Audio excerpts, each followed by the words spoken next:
인데요. 세계 자금 세탁 방지 트렌드, 그 다음에 해외 구축 프랙티스, 그 다음에 넥스트 제너레이션 해가지고 나옵니다. 저희 LG다찌는 국내 자금 세탁 방지 시스템을 2004년부터 했고요. 8년도에 대규모로 이루어졌습니다. 그 다음에 2015년부터 최근까지는 RBA 기반의 자금 세탁 방지 시스템, 그리고 최근에는 국내 은행들이 해외 진출을 하기 때문에 그 해외 지점에 있는 해외 점포에 관련되어 있는 자금 세탁 업무를 현재 하고 있습니다. 아마 해외 지점에 관련되어 있는 자금 세탁 방지 시스템을 구축하고 있는 회사는 저희 LG다찌가 국내에서 유일할 것으로 생각됩니다. 그래서 저희가 그러한 글로벌 규제에 맞춰서 글로벌 스탠다드를 하기 위해서 저희가 뭐 여러 업체들이 저희하고 이제 컨택을 했었는데, 제가 오라클하고 같이 가장 글로벌이하고 해외 감독기관들이 가장 많이 쓰고 있고 해외 금융기관에서 가장 많이 선택하고 감독관들이 가장 좋아하는 솔루션이 뭘까 고민하다가 오라클을 같이 하게 되어 있고요. 그래서 오늘 오라클도 같이 설명을 드리도록 하겠습니다. 점점 제재는 늘어나고 있는 게 현실이고요. 또 그에 따라서 궁금하게 생각합니다. 과연 현재 시스템이 문제가 있어서 있나? 그런 생각을 많이 하게 되죠. 영국에서도 불법 자금을 차단하지 못했고, 그 다음에 미국에서도 많은 과징금, 그 다음에 잘 아시는 바와 같이 프랑스 파리바 은행이 또 미국한테 아주 큰 금액의 제재를 받았던 내용들. 그리고 최근에는 이제 그러한 부분들이 아시아 쪽으로 돌아오면서 지금 점점 제재는 늘어나고 있고 돈을 투자해야 되는 그런 상황이 되고 있습니다. 자, 그러면 우리가 여기서 글로벌 규제를 좀 현명하게 받아들여야 되겠다는 생각을 많이 했습니다. 제가 자금 세탁을 앞서 말씀드린 대로 많이 했었는데요. 그럼 글로벌 규제가 과연 무엇일까 생각을 했습니다. 사실 이 자금 세탁이 맨 처음에 나오게 된 것도 미국에서 나왔고, 우리가 아무리 좋은 시스템을 만들다 하더라도 그러한 결과는 궁극적으로는 미국한테 다 정보가 가게 되어 있고요. 그래서 미국에서 생각하는 규제가 전 세계의 자금 세탁의 표준이라고 저는 생각하고 있습니다. 보시는 바와 같이 지금 파란색으로 있는 부분들은 좀 자금 세탁이 안정적으로 되어 있고, 그런데 지금 보시는 바와 같이 색깔들이 좀 이렇게 좀 붉은색으로 나타나는 부분들은 이쪽 시장, 그 다음에 중동, 아시아 쪽에서 자금 세탁에 대한 비용을 많이 지출해야 된다는 얘기입니다. 이쪽이 글로벌 규제를 제대로 준수 안 하고 있다는 얘기가 되겠습니다. 그리고 여러분들도 아시겠지만 이런 대형 금융기관들이 그러한 부분들에 대해서 언제까지 우리가 이 돈을 써야 돼야 하는 그런 물음들을 갖고 있고요. 그렇지만 이 부분들은 계속 써야 되는 부분이 되겠죠. 왜냐하면 제재가 점점 늘어나고 있으니까. 그래서 시티그룹에서는 아예 어떻게 하겠냐. 지금도 많은 비용을 들여서 자금 세탁에 관련된 투자를 하고 있지만 앞으로도 지속적으로 해야 된다는 게 이게 바로 글로벌 규제를 우리가 어떻게 넘어가야 되는가 하는 답이라고 저는 생각을 합니다. 자, 그럼 현재 상황은 어떻게 되었는지 한번 제가 좀 간략하게 말씀드리겠습니다. 변화하는 금융 환경에 대해서 자금 세탁 방지 시스템이 정말 제대로 갖춰졌고 운영되고 있는지를 한번 좀 파악해야 되겠고요. 그 다음에는 1차적으로 아마 룰 기반. 요즘에는 자금 세탁 이렇게 고객분들이 저하고 얘기할 때 보면 룰 엔진은 뭘 쓰고 있나요? 시나리오는 몇 개를 갖고 있죠?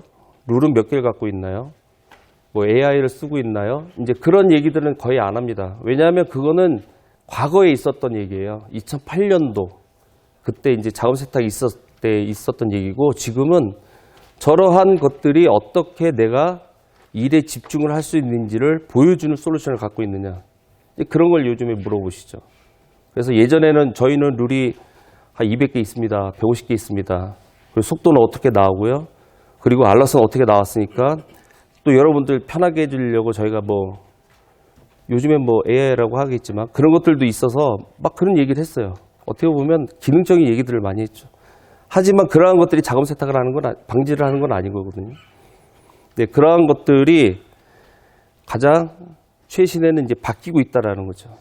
여러분들 아시겠지만 제가 글로벌 규제가 좀 당황스러웠던 게 뭐냐면, 지난 10여일 동안 뉴욕에 제가 업무상 출장을 갔었어요. 그래서 그쪽 감독기관 사람들도 만나고 그쪽에 있는 컴플라이언스 오피서들 만났는데 AI를 안 쓰고 있어요. 왜 안 쓰냐고 했더니 감독기관에 나와서 설명을 하는데 AI가 설명을 못하는 거죠.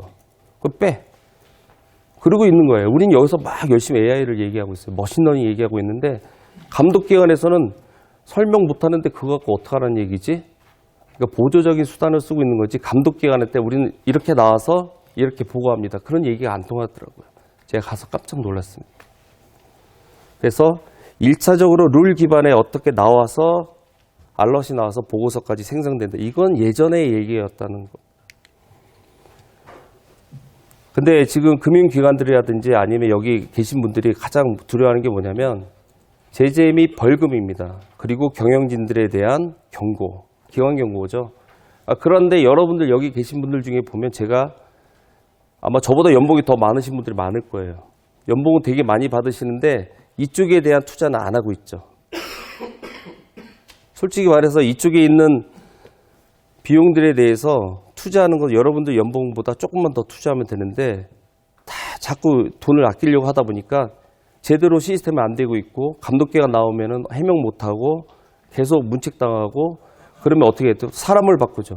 아까도 얘기했지만 컴플라이언스 어널리시스트라고 얘기하고 컴플라이언스 오피서라고 얘기하는데 외국에서는 전문가들이었고 계속 문제가 일으키면 계속 사람을 바꿔서 뭔가 대체해 보겠다는 그런 조직적인 한계를 많이 갖고 있습니다. 그래서 이런 부분들에 대해서는 이제는 과감하게 투자를 해야 되는 부분이 저는 맞다고 생각합니다. 그렇게 하면서 어떻게 벌어지냐면 그냥 벌어진 일에 대해서 사후 처리하는 그런 선제적으로 어떤 내가 분석을 통해서 자금 세탁 방지에 대한 위험을 줄이겠다 이런 것들이 아니라 문제가 생겼으니까 거기에 대해서 첨부자료 집어넣고 보고서 만드는 그런 형식으로 나갑니다. 그 여러분들이 컴플라이언스 오피서나 컴플라이언스 어널리스트가 아니죠. 그거는 그냥 사무보조원들이 할 수 있는 그런 일을 하고 있는 거예요. 근데 그런 현재 상황은 이제 벗어나야 되겠다는 게 제 생각입니다. 그래서 지금 은행이라든지 금융기관들에서 가장 문제가 되는 게 뭐냐면 점점 늘어나는 데이터를 어떻게 사용할 것인가 그리고 그러한 조직을 어떻게 가져갈 것인가에 대한 전체적인 리소스를 다차원적으로 써야 되는데 취업적으로 쓰다 보니까 문제가 많이 생기는 거예요. 그리고 준법에 관련되어 있는 사람들은 그 기관에서 뭐 특별하게 아주 잘하는 사람들이 아니라 그냥 좀 돌다가 이렇게 좀 가서 한직으로 가는 그런 생각을 갖고 있어요. 하지만 사실은 이러한 부분들을 가장 전문가들이 앉아 있어야 되고요. 지속적으로 이 일을 해야 되는 전문가들이 있어야 되는 겁니다. 그래야지 여러분들이 재직하고 계시는 기관들이 경고를 덜 받고 제재도 덜 받을 수 있는데 앞서 말씀드렸던 그런 땜빵식의 일을 하다 보니까 자꾸 문제가 되는 거죠. 여러분들 잘 되고 있으면 여기 뭐하러 왔겠어요. 그죠? 여기 안 오셨을 텐데 지금 어떻게 흘러간지 보고 본인들 그리고 조직에 대한 보고를 만들고 또 투자하기 위해서 오셨습니다. 그래서 이런 부분들을 많이 고민하셔야 될 것 같습니다. 전 세계 감독기관들이 98%가 뭐라고 하냐면 여러분들 지금 룰 의에서 나오는 그런 알럿들이 다 쓸데없다고 합니다. 예, 다 비효율적이고 쓸데없는 보고들만 열심히 하고 있다. 그러니까 그런 걸 피하기 위해서 머신러닝을 해서 우리가 알지 못했던 보고를 해드릴게요. 뭐 어쩌고저쩌고 얘기하는데 결국에는 정말 필요한 것들만 보고해야 되는데 그러하지 못한 것들이 전 세계 감독기관들의 일성으로 나오는 겁니다. 98%가 쓸데없는 일을 하고 있다. 자, 우리나라를 보면 지금 FATF에서 지금 실사를 하고 있습니다. 실사를 하고 있고 내년 2월에 보고서가 나오면 과연 어떤 보고서가 나올지를 지금 보겠습니다. 그래서 특히 우리나라가 일본하고 지금 현재 이쪽에 대해서 상당히 문제가 되고 있는데요. 이번에 실사를 받은 금융기관들이 아마 8개로 알고 있습니다. 근데 괜찮게 나올 것 같아요. 그 기관들이 보면은 저희가 구축했었던 기관 아니면 오라클에서 사용하고 있는 글로벌 솔루션을 사용하고 있는 그런 감독 기관들이 이번에 FATF 실사를 받았습니다. 그래서 이런 부분들에 있어서 좋은 리포트가 나올 거고 아마 그러한 부분들에 대한 것들이 2020년도 코피유 차세대가 끝나고 나면 아마 여러분들한테 새로운 아마 과제로 떨어져서 시스템을 고도화한다든지 아니면 재구축을 해야 되는 그런 니즈가 아마 발생될 것으로 생각됩니다. 제가 이렇게 말씀드리는 거는 저는 지금 자금 세탁을 시즌 1, 2, 3로 나누고 있는데요. 이거는 제가 경험했었던 얘기를 시즌 1, 2, 3로 나눴습니다. 시즌 1은 아시는 바와 같이 2008년도에 자금 세탁 방지 시스템에 갑자기 붐이 확 일어났어요. 특정 금융거래 보호법이 개정되면서 사실은 2004년도부터 쭉 있었는데 저때 이제 왕창 들어왔습니다. 그래서 컨설팅사들도 그냥 법규에 있는 것을 읽고 컨설팅을 했고, 그 다음에 금융기관들은 어떤 걸 도입해야 될지 모르겠고, 그 다음에 외산 솔루션들이 그때 대거 유입이 됐죠, 한국에. 그래서 그런 부분들을 서로 모르는 상태에서 빨리 해야 되니까 많은 막대한 돈을 주고 구축을 했습니다. 그랬더니 어떤 문제가 생겼냐면, 좀 시간이 지나고 나 보니까 솔루션들의 과대 포장을 알게 됐어요, 여러분들이. 그리고 내가 원하는 기능이 아니라 이상한 기능들만 잔뜩 들어가 있는 거죠. 왜냐하면 그때 자금 세탁 방지 시스템 솔루션이라고 포장만 했지 실제적으로 이 역사를 갖고 있는 솔루션이 제대로 선택을 할 수가 없었어요, 그때. 그러다 보니까 그런 문제점이 있었고, 그 다음에 저희 같은 SI런 회사들은 고객들의 불만도 쌓이고 솔루션에서 못하다 보니까 저희 입장에서는 개발 공수도 많이 들어가고 돈도 많이 들어가고, 그래서 아마 2009년 이후에는 고객분들이 자금 세탁하고 난 다음에 아마 그런 얘기를 하셨을 거예요. 사기당했다. 그렇죠? 아마 그때부터 지금까지 일을 하셨던 분들은 그런 마음이 진짜 나왔을 겁니다. 별것도 아닌데 되게 사기당했네. 자, 그러고 있었는데 시즌2가 열렸습니다. 2015년부터 이제 위험 기반 자금 세탁 방지 시스템, 아까 뭐 E&I에서도 얘기했고 했지만 위험 기반의 자금 세탁 방지 시스템을 좀 해라 했는데, 우리는 지표를 나눠주고 그 지표에 맞추는 형식이었죠. 사실은 위험 기반을 하려면 고객 확인 제도부터 해서 보고서까지 그런 행위들을 전문적으로 해가지고 위험을 회피해서 하라고 하는 건데, 우리는 지표에 맞춰서 점수만 맞추는 그런 식으로 해왔던 거죠. 그러다 보니까 어떤 일이 벌어졌냐면, 내가 2번 당할 수 없다. 2008년부터 15년 이 사이에 7, 8년 동안 어떤 일이 벌어졌냐면, 외산 솔루션들이 기술 지원이 안 된다든지 아니면 너무 과도한 비용을 지불해가지고 걷어내고 싶었어요. 그래서 저희도 2008년도에 세스도 사용하고 이것저것 맥티마이저도 하고 뱅스도 하고 여러 금융기관에 팔았는데, 2015년도부터는 저희 손으로 그 시스템을 걷어냈습니다. 그래서 저희 자체적으로 한 것도 있고, 고객들이 원하는 정말 인하우스 개발로 한 것도 있고요. 솔루션 있는데 거기서 커스터마이즈 해드는 것도 있고, 제 반성을 많이 했습니다. 야, 우리가 사기 많이 쳤구나.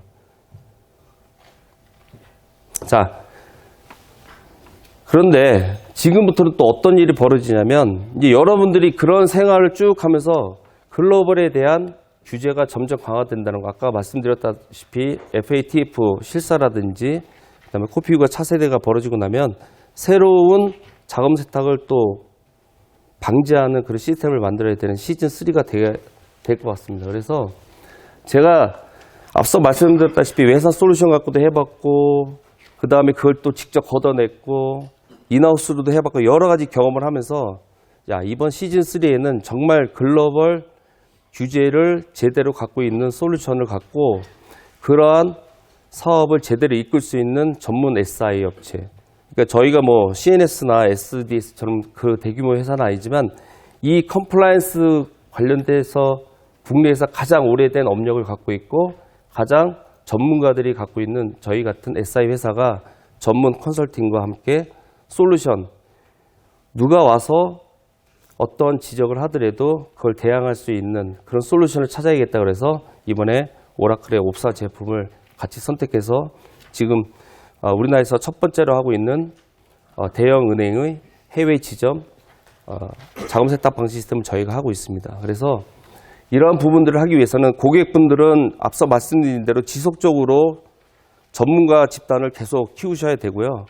그 다음에 앞서 말씀드렸다시피 그 실사 결과에 대해서 대응할 수 있는 그런 시스템을 만들 수 있는 저희 같은 전문적으로 하는 회사 플러스 국제 기준을 솔루션에 그대로 담아서 언제든지 감독기관한테 대응할 수 있는 그런 솔루션, 그리고 4차 산업혁명에 대해서 요즘에 또 많이 대두되고 있으니까 그러한 기능들이 같이 탑재되어 있는 솔루션을 이번에는 이제 제대로 갖춰서 투자해서 구축하셔야 되겠다는 게 저의 생각입니다. 그래서 제가 생각하는 시즌3 2020년도부터는 이러한 부분들에 관련되어 있는 자금 세탁을 방지 시스템을 만들어야 되지 않을까 하는 생각을 하고 있습니다. 자, FATF에서는 간단하게 얘기했습니다. 더 효율적인 접근 방법이 필요하다. 그래서 여러분들이 갖고 있는 시스템이 부족한 게 아니라 아까 말씀드렸던 조직이라든지 아니면 그 솔루션을 제대로 갖고 있어서 효과적으로 운영을 해야 된다는 게 FATF의 권고사항이고요. 또한 금융감독기관이 발전하면서 여러분들도 같이 함께 발전해 나갈 수 있는 방법이 필요하다는 겁니다. 제가 10일 동안 뉴욕에 갔었는데요. 되게 재밌는 게 뭐냐면 우리가 새로운 시스템을 만들게 되면 데이터 이행을 한다든지 그 정합성 체크를 해요. 근데 뉴욕은 그게 아니고 제3의 기관이 그 데이터에 대한 검증을 해서 금융감독청에 보고를 해서 승인을 해야지만 새로운 시스템을 사용할 수 있습니다. 우리나라는 그렇게 하진 않고 있죠. 제가 보니까 그건 맞는 얘기예요. 아무리 우리가 잘했다고 해도 누구도 믿어주지 않기 때문에 그런 감독기관의 요구사항을 충족해야 되고요. 그러한 부분들을 매년 하고 있어요. 아마 여러분들 그럴 겁니다. 야, 돈 들여서 오픈한 지 1년밖에 안 됐는데 무슨 고도화를 해. 그건 아직 우리 금융감독기관이 그렇게 강력하게 제재를 하고 있지 않아서 나타나고 있는데요.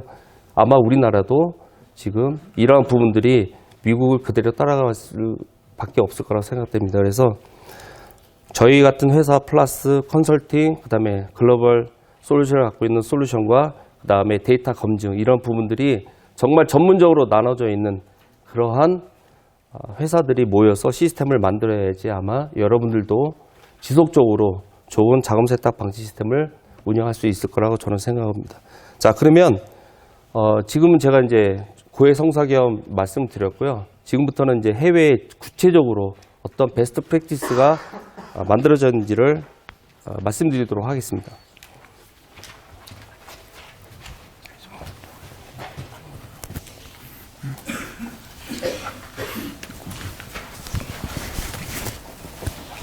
감사합니다. 예, 안녕하십니까. 저는 오라클의 유동균이라고 합니다. 고맙습니다. 지금 팀장님께서 말씀해 주신 대로, 저는 2006년도에 국내 이제 대형은행의 자금 세탁을 외산 솔루션으로 이제 구축을 한 2년으로 여태까지 한국에 계속 이제 자금 세탁 업무를 할 겸 오게 됐는데요. 국내 같은 경우는 그래도 유일하게 외산 솔루션이 하나 2008년에 전 세계에 깔린 뒤로 지금까지 계속 쓰여져 있는 사례이기도 한데요. 말씀하신 대로 한국이 컴플라이언스, 그러니까 AML 컴플라이언스를 어떻게 해석을 해서 지금 실제로 구현이 됐는지는 사실 해외랑 비교하면 좀 틀린 부분이 많이 있는 부분이 있어요. 근데 반대로 그 이유는 국내는 아마 잘 모르셨겠지만 KYC나 이러한 프로세스가 국내는 주민등록번호랑 사업자번호라는 유니크한 넘버가 모두에게 태어날 때부터 보유되는 그런 게 있기 때문에 사실 해외에서만큼 필요한 만큼 필요 자체가 없었어요. 그러니까 그러한 미국 같은 경우는 진짜로 2000년대 전까지만 하면은 제가 아무런 아이디나 학생증 갖고 가서도 계좌 열 수도 있고 거래할 수도 있고 그런 이유로 이제 9.11 테러가 일어난 사태가 일어났기 때문에 감독기관에서 이러면 안 되겠다. 그래도 적어도 제대로 된 증명서라도 받아야지 해서 나온 게 KYC거든요.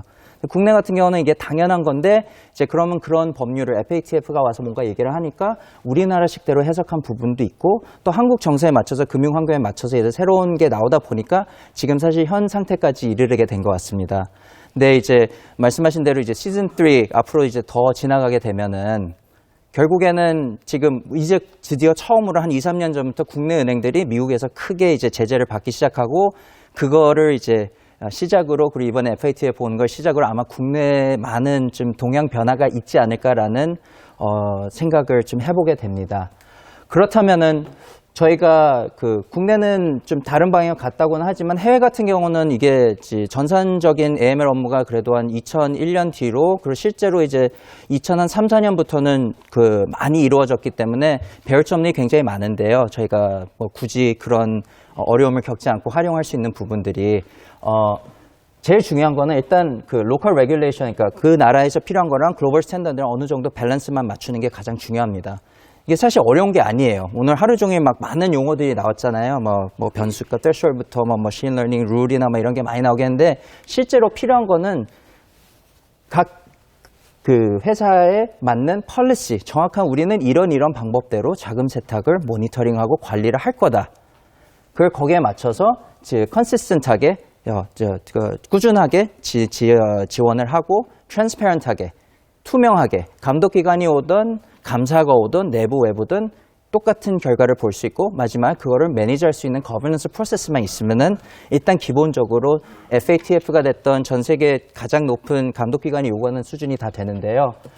그게 이제 저희 같은 경우는 10몇 년 동안 저도 그 개인적으로 뭐 시티은행, 뭐 아시아, 미국 다 구축했었고 뭐 스탠더드 차터드, HSBC, 도이치뱅크 그리고 국내 같은 경우는 뭐 한 4군데 은행이랑 그리고 현재로도 지금 뭐 S은행이나 이런 데 그 뉴욕 지점에서 지금 거의 매주 같이 얘기를 하고 있는 상황인데 그거를 어떻게 지원하냐면 그러면 그 글로벌 폴리시를 일단 갖고 거기에 따라서 일단 그 한국이 됐든 해외가 됐든 그 한 가지 거버넌스랑 리포팅 폴리시로 갖고 가져가면 된다는 이런 큰 틀이 있어요. 근데 이걸 어렵게 생각하실 필요가 없이 어쨌든 전산적으로 이걸 지원하는 프로세스가 있고 행 차원에서 컨설팅이 됐든 이런 어드바이저랑 같이 일관적인 프로세스만 만들면은 일단 진행 자체는 크게 문제 없이 될 것 같습니다. 그러면은 지금 아까 말씀하신 것 같이 지금 현재 시스템이 그 오탐이라 그러죠. 그 false positive가 막 90몇 프로 이렇게 나오고 이런 시스템이 돼서 지금 막 많은 그 기술로 이게 처리를 하려는 얘기가 나오는데 아마 생각을 하셔야 될 게 자금 세탁이 뭐 큰 거래를 한다고 자금 세탁이 되는 게 아니잖아요. 그럼 현재 룰 시스템이나 이런 돌아가는 시스템을 보면은 KYC도 그렇고 고객이 왔을 때 이 사람이 이상하게 생겼거나 뭔가 혐의스럽다? 아니면 거래를 뭐 1,000만 원 아니 뭐 1억 이상 했다? 이런 거를 사실 모니터링해서 누구한테 보여준들, 은행에 어떤 분한테 보여준들 어떻게 보면 우량 고객일 뿐 이게 자금 세탁 뭐 이상해서 보고하는 게 오히려 영업 입장에서는 굉장히 어려운 일이, 난감한 일이 될 수 있어요. 반대로 생각하면 제가 진짜로 길 가다가 1,000억을 주어서 이거를 내 돈 같이 쓰려면은 제가 생각하는 건 탈세밖에 없겠죠. 왜냐하면 이제 뭐 범죄적 조직이 있는 건 아니까. 그러려면은 내가 뭘 하냐? 자금 세탁을 해야겠죠. 이게 제대로 번 돈인 것 같이. 그러려면 어떻게 하냐? 최대한 보통 거래 같이 해야 돼요. 근본적으로 머니 런더링의 개념은 가장 노멀한 트랜잭션인 것 같이 해주는 게 자금 세탁이에요. 안 그러면은 어떻게 보면 범죄자로서 좀 바보겠죠.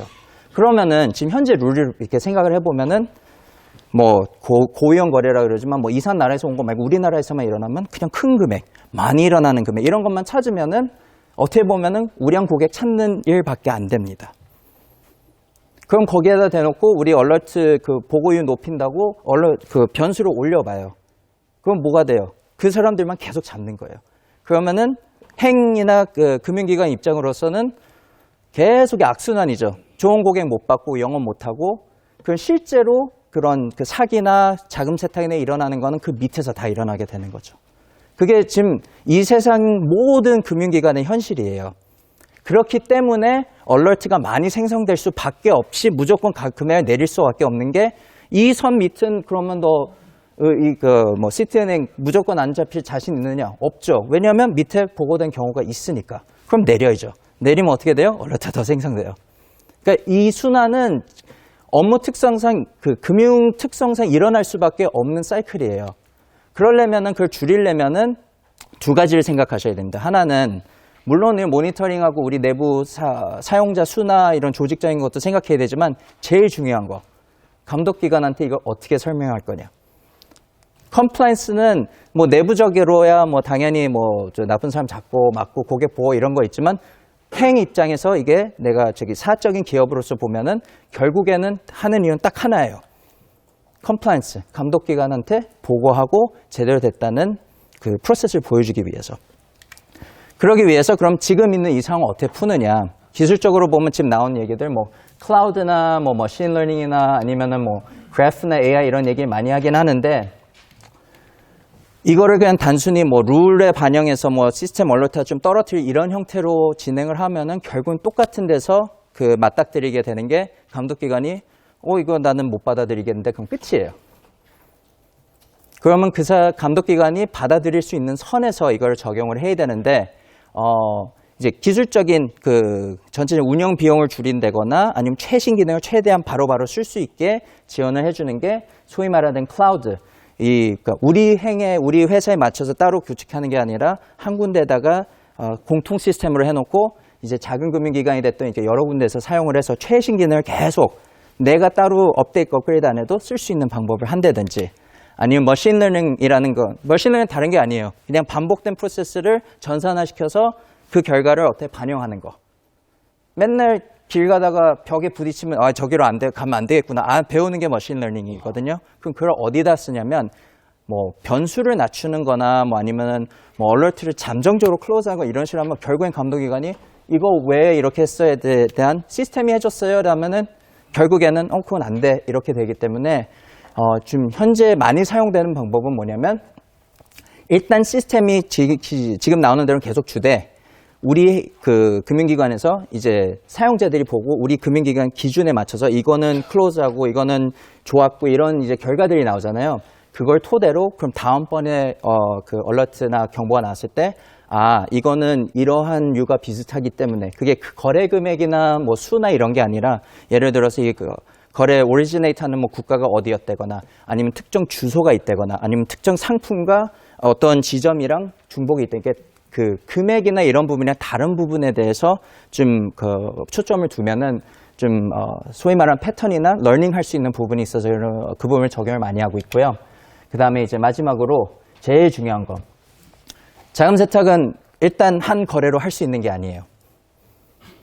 다들 이게 어쨌든 이 업무를 하시기 때문에 제가 1,000억을 드린다 치면은 그거를 10만 원짜리로 해서 분산 입금을 1,000번, 억 번을 하든 아니면 한 번에 돈을 넣었다 빼든 그 중에 어떤 거래가 자금 세탁 거래냐라고 질문을 누구한테 받으면은 대답할 수 있는 건 없습니다. 그렇죠? 근데 어떤 사람이 어떤 고객이 갑자기 은행에 계속 돈을 쪼개서 집어넣어요. 1,000만 원 밑으로. 그게 10번이 되고 20번이 되고 1,000번이 되고 그것도 매주 월요일마다 특정 지점에서 돌아가면서 수요일은 저 지점, 금요일은 저 지점. 이런 식으로 되면은 그 중에 어떤 거래가 자금 세탁일지 모르겠지만 이렇게 종합적으로 보니 얘는 분명히 뭔가 이상한 걸 하는 것 같다. 그게 트랜잭션 모니터링 시스템이 해줄 수 있는 최고의 기능이고 어떻게 보면 그 최대의 능력이에요. 코끼리 패러다임 같은 거 있잖아요. 그래서 예를 들어 어떤 장인이 코끼리를 만져보면 꼬리 만지면 뭐 뱀이고 뭐 다리 만지면 뭐 기둥이다 얘기하는 게 자금 세탁은 보통 생각을 하면 한 금융기관에서 일어나지가 않아요. 그러면은 내가 행으로서 할 수 있는 거는 그 딱 한 개밖에 못 봐요. 다른 은행에서 지원 가는 거 우리나라 미국이 아니기 때문에 뭐 314A나 B 같이 이렇게 거래를 주고받고 할 수 있는 채널이 열려 있지가 않아서요. 다 못 봅니다. 무역금융은 더 심해요. 거래 자체는 한 번밖에 아니라고 뭐 선박이 왔다 갔다 하고 뭐 이 알루미늄으로 아이폰을 만드는지 로켓을 만드는지 행원이 어떻게 알아요? 그렇잖아요. 그렇기 때문에 자금 세탁 시스템이 해줄 수 있는 건 뭐냐면 우리가 내부 표준으로 정해놓은 펄리시에 맞춰서 이러이러한 상황이 있을 때 던져주는 게 최선이고 그거밖에 안 돼요. 그러면은 그거를 지금 현재 상태에 어떻게 솔루션이냐? 컴플라이언스 인력을 계속 추가를 해야 되냐? 뭐 시나리오 수를 줄여야 되냐? 아니면 얼럿 수를 뭔가 기술적인 방법을 써서 강제로 끈다든지 아니면 뭐 AI를 통해서 내가 못 봤던 걸 막 내놔도 감독기관이 와서 이거 어떻게 생성됐어요? 그러면은 모르겠는데요? 그럼 끝이거든요. 실제로 이런 일이 2008년도, 7년도에 미국에서 많이 일어났었어요. 지금은 이제 딴 회사에 인수됐지만 N사가 Neural Networks라는 기법을 써서, 그러니까 쉽게 말하면 지금 AI라고 표현하는 Neural Networks라는 기법을 써서 시스템을 돌린 은행이 몇 군데 있는데 감독기관이 이거 얼러트 왜 떴어요? 그러니까 시스템이 자동으로 냈어요. 거기서 끝났어요. 그 은행 다 뒤집어 까서 다시 하고 저희를 갈아탔습니다. 자, 그럼 저도 이제 오라클 안에서 컴플라이언스만 하는 거긴 하지만 사실 오라클 안에도 이런 기능들은 다 있어요. 잘 아시겠지만 우리나라 티켓몬스터도 있고 그 웹사이트도 다 이런 기능들은 벌써 십수년째 쓰고 있습니다. 기법이 없어서 못 쓴 게 아니라 감독기관이 안 받아들이면 끝이었기 때문에 못 쓴 거예요. 그러면 지금 우리가 생각을 해야 되는 거는 이런 식으로 적용을 해서는 결국에는 다음 사람한테 넘겨줘도 그 사람도 이해도 못하고 감독기관도 이해도 못하고 어떤 방법으로 쓰는 게 좋냐. 이제 정답은 없지만 저희가 실제로 지금 사용되고 있는 예제를 몇 가지를 드리겠습니다. 그래서 이제 그 Graph Analytics라는 표현을 쓰는데요. 아까도 말씀드렸지만 자금 세탁이 한 거래를 통해서 되는 게 아니고 그렇다고 뭐 큰 거래 하나로 되는 것도 아니고 금융기관에서는 결국엔 거래를 모니터링 하려는 게 아니라 사람을 보는 거겠죠. 아니면은 그 기업이든지 이게 진짜로 전체적으로 우리 금융기관을 통해서 나쁜 짓을 하려는지. 그러려면 시스템적으로 들어가서 내가 지금 이 예제 같은 실제로 있었던 건데 리처드 라이트라는 그 미국에서 이제 자금 세탁을 마약 팔아서 했던 케이스예요. 한 5개월 전에. 이 사람에 대한 우리 행에 있는 모든 정보가 뭔지 보고 파악하고 거래가 얼마 있었는지 보고 이런 거를 지금 현재 하고 계실 거예요. 제가 이제 화면으로 시연으로 보여드리는 거는 좀 찌그러져 있긴 하지만 그 현재 어떠한 수작업이 됐던 시스템을 통해서든 이런 거는 지금 하고 계실 거예요. 근데 이런 식으로 거래가 1000개가 있었다, 뭐 500개가 있었다, 누구한테 500원 보냈고 여기선 1000원 보냈고 이거를 사용자가 앉아서 하루 종일 보고 분석하고 판단해봤자 얼만큼 진짜 정확한 정보를 이 거래 리스트를 보고 알 수 있겠느냐를 생각을 해보면은 어렵죠. 왜냐하면 리처드 라이트가 실제로 우리 금융기관 통해서만 자금 세탁했다는 전제 하에도 거래가 지금 몇백 개가 되고 막 이런 식으로 되니까 이거 누가 다 줄 서고 어떻게 보냈는지 알 수 있을까 생각하면 그게 지금 현실이에요. 그렇기 때문에 false positive가 많고 그래서 뭐 했냐? 금융기관은 사람을 뽑아서 그냥 사람을 더 써요. 제가 이거 아는 어떤 한국은행의 뉴욕 지점은 전 직원이 30명인데 10명이 컴플라이언스예요. 자, 그러면은 거래, 계좌, 고객 정보 다 알잖아요. 지금 제가 이제 리처드 라이트를 서치를 했는데 그 사람에 관련된 내부 시스템 안에 얼러트 6건, 고객 정보 몇 개, 네게티브 뉴스 서치 몇 개, 고객 계좌 이런 정보가 나올 수 있겠죠. 아까 본 내용이랑 똑같지만 차이가 있다면은 연계 정보도 알고 누가 누구한테 돈 보냈는지도 다 알기 때문에 그 정보를 이렇게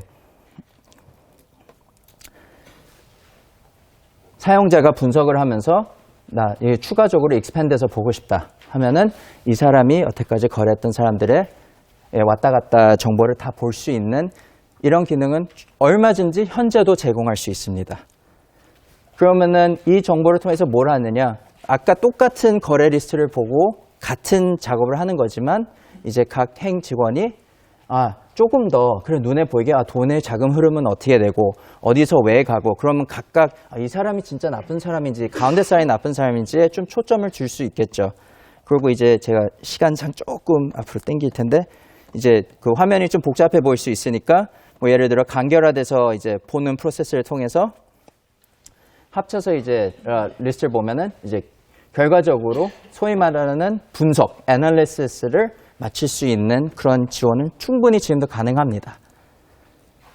그래서 저희 같은 경우는 이 툴을 기존 시스템을 다 뜯어내고 뭐 새로 만드는 방식보다는 이제 현재 있는 TM 시스템이나 아니면 데이터나 그거 만약 없으면 저희 거를 이제 합쳐서 이런 식으로 이제 보고 분석을 지원하는 기능.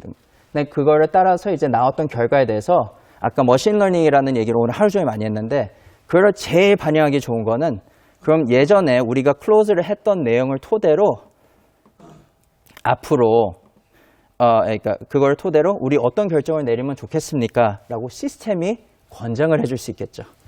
그래서 내부에 설정한 어떤 머신러닝 스코어에 대해서 이제 에스컬레이션을 하는 거를 보고하는 거를 좋겠습니다. 라고 시스템이 내줄 수 있는 것까지는 지금도 바로 구현이 가능합니다.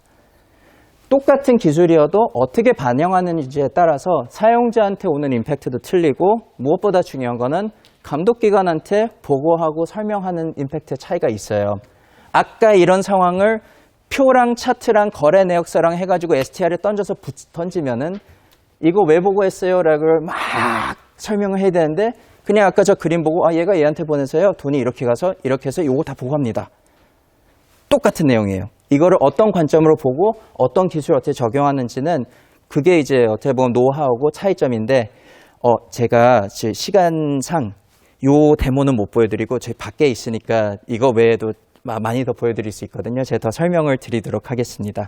그래서 마지막으로 저희가 한 2분 정도 남아서 하나 더 말씀드릴 게 이제 클라우드 얘기가 났었는데 아까 조 팀장님이 보여주신 그 FATF 의장이 그때 발표한 내용 중에 하나가 자금 세탁의 업그레이드나 이런 엔핸스먼트, 임프루브먼트는 사기업, 그러니까 프라이빗 섹터뿐만 아니라 퍼블릭도 같이 해야 된다는 권고 내용이 분명히 있어요.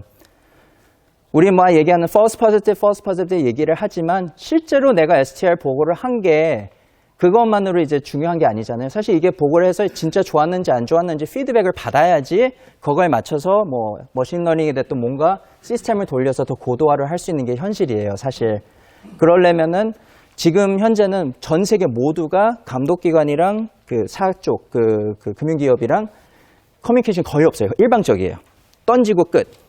그러면 금융기관은 뭐에다 벤치마킹을 하냐면 내가 보고를 했느냐 안 했느냐에 따라서 보고하면은 잘한 일로 잡히고 그러다 보면은 더 많이 보고하면 사람 더 뽑아야 되고 계속 이 악순환입니다. 그래서 영국 같은 경우는 잼릿이라고 이제 감독기관 주최하에 몇 개 금융기관이 이제 클라우드에 데이터를 모아서 소위 말하는 워치리스트 공유하는 그런 시스템을 이제 시의 운영을 재작년인가 처음 했어요. 그러니까 아마 국내도 이런 식의 내용들이 나올 수도 있고, 근데 무엇보다 중요한 건 결국 이걸 만들어가는 거는 각 여기 계신 분들의 몫인 것 같아요. 그래서 이런 거를 사실 한국의 IT나 플랫폼이나 이런 거 보면 전 세계 어디보다 훨씬 앞서 있어요. 코어도 그렇고 데이터도 그렇고 해외 같은 경우는 AML이나 KYC가 어려운 게 코어 시스템 자체가 아직도 코볼이나 이런 걸로 돌아가는 게 굉장히 많아요. 전산화도 안 되고, 죄송합니다. 그래서 여기서 이제 그거를 더 고도화를 할 수 있는 그 능력이 분명히 있으시기 때문에 저희 이렇게 같이 만들어갈 수 있는 채널이 있는 것 같고요. 마지막으로 이제 예제로 이제 스탠더드 차터 같은 경우는 제가 개인적으로 같이 글로벌 헤드랑 같이 그 AML 디자인, ECM 디자인을 4년 전부터 해가지고 지금 현재 한 2,000명 넘는 사람들이 지금 한 시스템을 통해서 AML, KYC, 생션 같이 전 세계적으로 쓰고 있고요. 한국만 예외로. 그 다음에 이제 국내 은행 같은 경우는 S사, H사 등등 해서 국내 외 여러 은행 지원을 지금 현재 하고 있습니다. 말씀드려줘서 감사합니다.